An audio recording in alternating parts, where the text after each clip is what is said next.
This is a quick introduction about myself, the instructor. My name is Diodus, and I've been developing on iOS for the last 5 years. And previous to that, I was developing on the Windows platform. I was using C Sharp, ASP.NET on Visual Studio. I have a general experience on Java as well. Currently, I work as a freelancer, and I also have many apps of my own that you can check on my App Store page.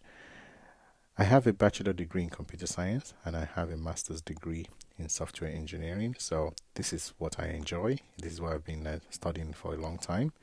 I enjoy teaching and I also enjoy learning new things, especially any skills that is related to app development. I enjoy learning it.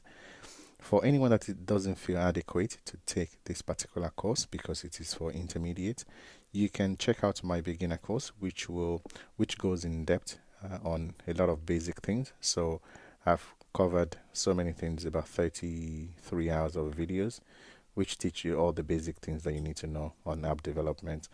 So without further ado, let's get started.